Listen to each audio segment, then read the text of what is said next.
Welcome back to Hot Roster Today, the Hot Culture Show. Gary and Cam still with you, now breaking down the Hot Culture card we presented last week on the show, which revolved entirely around the Indians and Cubs World Series. We did okay. Once again, if you played, I think you did great. If you played all of our matchups, unfortunately, you did not come out a Hot Roster winner. But we had some fun with this one. Close. So let's break down these props, Cam. The first one, we had celebrity sightings on Fox through games 1 through 5, 8.5. The Cubs alone, as we said, put that over the bar. I think we could have got like over 8.5 for the Rays with like Hulk Hogan, Nails, and all those old beat down wrestlers. People are going to show up for the World Series. Hey, people, this is the Chicago Cubs. It's baseball. Yes, like we couldn't believe it. The Cubs alone probably hit, 20, 30 celebrities? Also, if you were buying a ticket to that game, which was basically priced at $2,500, I hope you're a celebrity because I don't have that type of money. Good call. Like, again, it was just Cubs alone.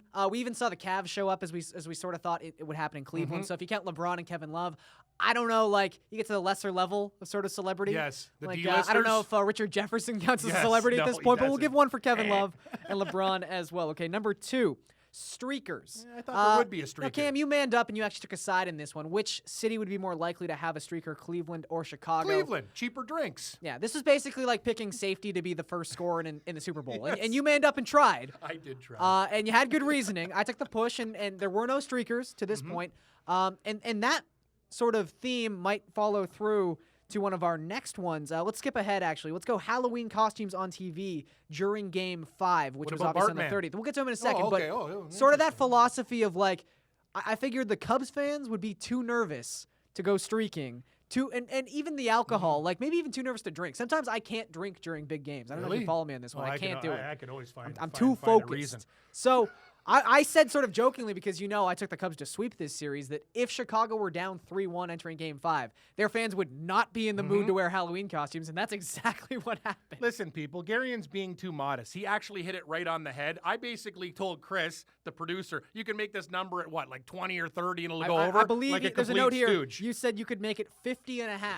And you would take the over. See, people, that's why you listen to Garion on Hot Roster. Sorry, bad pick. But Garion, you hit the number right on the head. Stop being so modest. Let's it was a nice hit. Let's go to the Bartman sightings now, too. Yeah. This one seemed like it was a nice story. It was a nice thought that maybe Bartman could show up. But he ain't going to be there. There were some costumes and things of that nature, but Steve Bartman was not showing up to this in human form, no. A lot of imitators, but not the real Bartman. No, it's just... we knew.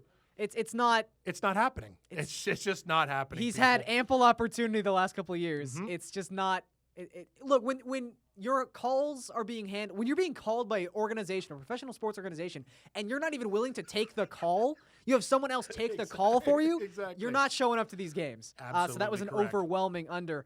Our final one, and we both got this wrong.